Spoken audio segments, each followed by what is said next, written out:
Reciban un gran saludo desde la diócesis de Knoxville. Nos da mucha alegría presentarles Del Evangelio al Corazón, con el Padre John Mario García. Un espacio para orar, escuchar y reflexionar el Evangelio del domingo. Pongámonos pues en la presencia de Dios. Padre eterno, tú que has enviado tu único Hijo para revelarnos tu voluntad y tu inmenso amor, concédeme escuchar tu palabra con profundo silencio interior y anhelo total de conversión.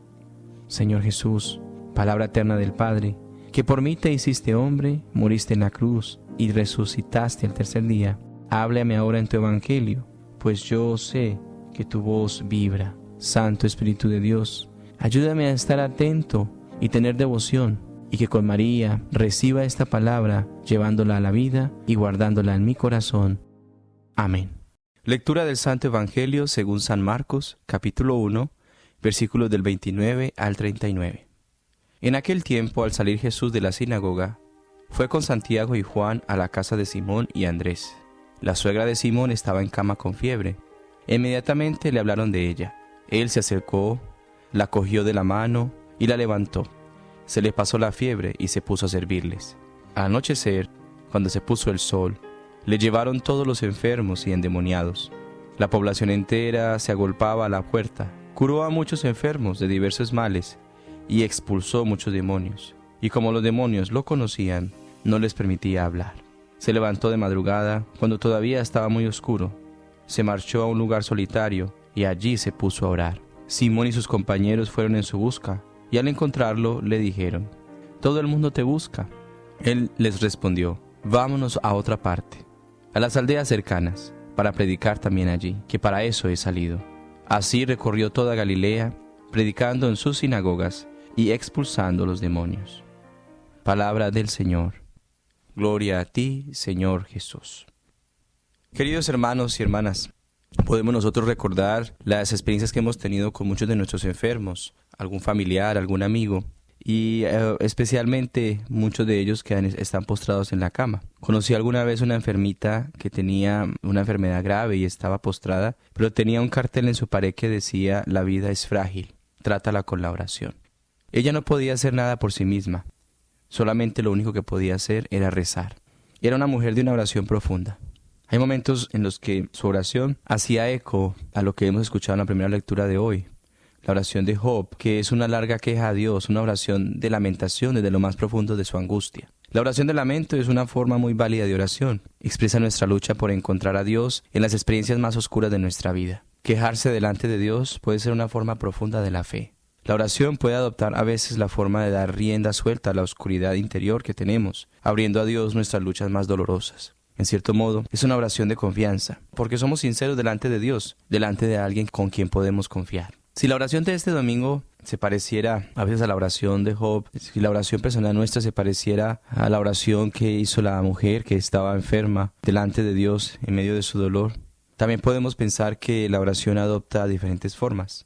Ciertamente, nuestra oración también es una oración que intercede ante los demás. Aunque fácilmente podría haberse quedado completamente absorta la persona que sufre en su sufrimiento, valga la redundancia, se hubiera quedado quieta sin hacer nada y solamente quejarse de sus propios dolores. Sin embargo, esta persona que yo les estoy contando siempre rezaba. Daba gracias a Dios con regularidad. Daba gracias a Dios a pesar de su dolor. Apreciaba todas las muestras de bondad y daba gracias a Dios por esto. En la lectura de hoy nos incitan a preguntarnos a nosotros cómo estamos rezando, por qué rezamos. También una pregunta fundamental de estas dos que podríamos hacernos también es: ¿cuál sería el fin por el que rezamos por los demás? Todos tenemos fe y por eso estamos escuchando este programa, por eso vamos a la misa, escuchamos el Evangelio. Nos dice las Sagradas Escrituras que aunque nuestra fe sea del tamaño como de un grano de mostaza, es fe y es supremamente importante. A veces, queridos hermanos, después de todo podríamos pensar: ¿qué es la fe? Y en últimas, es una relación profunda con el Señor. Una respuesta a nuestra relación con Él. Como cualquier relación que tenemos con alguien, necesitamos dar una expresión de esta relación, de este amor. Y esto es la experiencia de la fe. Sentimos la necesidad de comunicarnos con alguien con quien tenemos una relación especial. Es cierto que cuando nuestra relación con alguien se rompe, cuando quizás de una forma dura y difícil, ya no sentimos la necesidad de comunicarnos con Él. Al contrario, puede que no queramos tener nada que ver con esta persona. No tenemos nada más que decirle. Nuestro dolor, nuestra ira puede convertirse en un muro de piedra entre nosotros y las otras personas. Pero nuestra relación con Dios, con el Señor, también puede romperse. Y a veces también podemos poner un muro de piedra delante de Él. Las pruebas, los problemas de la vida pueden hacer que nos enfademos contra Dios. A diferencia de Job, que expresó abiertamente su enfado a Dios, nosotros podemos expresarle nuestro enfado al Señor, nuestro dolor. Dejémonos atraer también por esa presencia. Vamos a rezar. No lo limitemos a realizar solamente quejas, porque en la oración que escuchamos de Job, Job estaba de cierta manera molesto, se quejaba delante de Dios, pero lo especial de Job es que nunca renegó de su voluntad. Simplemente eran quejas que salían de su corazón. Mientras que las relaciones humanas pueden romperse irremediablemente, nuestra relación con el Señor nunca se rompe de manera irremediable. Podemos nosotros volverla a recuperar.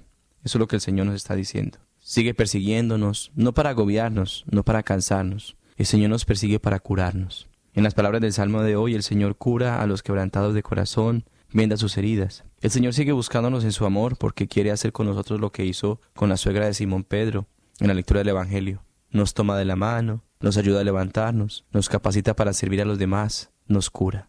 El Señor nos busca, está dispuesto a esperar nuestra respuesta, como el padre de la parábola del hijo pródigo estaba dispuesto a esperar a su hijo pequeño rebelde. La espera del Señor no es una espera pasiva, porque Él nos está atrayendo todo el tiempo hacia Él. Una vez dijo: cuando sea levantado de la tierra el Hijo del Hombre, atraerá a todos hacia sí. Entonces, ¿por qué rezamos? Rezar, queridos hermanos, es una respuesta al poder de atracción del amor de Dios. Es que nuestra alma como un imán tiende hacia Él, y es la manera de responder hacia esa atracción. En la lectura del Evangelio encontramos también a Jesús en oración, muy de madrugada. Acababa de curar a la suegra de Pedro, luego curó a muchos enfermos de diversas enfermedades que se habían reunido a la puerta de la casa. Cuando Jesús se fue a orar, en esta mañana siguiente, bien temprano, Pedro y sus compañeros fueron a buscarlo, y al encontrarlo le dijeron: todo el mundo te busca. Le preguntaron: ¿por qué estás aquí rezando si podrías estar curando más gente? Jesús rezaba en respuesta al poder de atracción del amor de Dios, su Padre. Jesús rezaba porque sabía que necesitaba fuerzas de Dios. Salió de aquella oración sabiendo que lo que tenía que hacer. Sabía que no tenía que volver a Cafarnaún, como querían sus discípulos, sino ir más allá, más lejos. Su tiempo con Dios en oración le liberó para tomar el camino de Dios, el camino que Dios quería que tomara. Cuando acudimos, queridos hermanos, a la oración, en respuesta a esta atracción de Dios, a esta llamada, aunque sea después de resistirnos un poco, y cuando dedicamos tiempo a Él, no solo experimentamos su presencia que sana, sino que nos ayuda a tomar el camino de nuevo, el camino que Dios quiere. Ese será siempre el camino del servicio amoroso de Dios, el camino de hacernos débiles delante de Él para ayudar a los débiles, en palabras de San Pablo en la lectura de hoy. Que el Señor nos ayude, queridos hermanos, a que nos esforcemos para que nuestra oración sea mucho más sincera y mucho más amorosa. Feliz domingo para todos.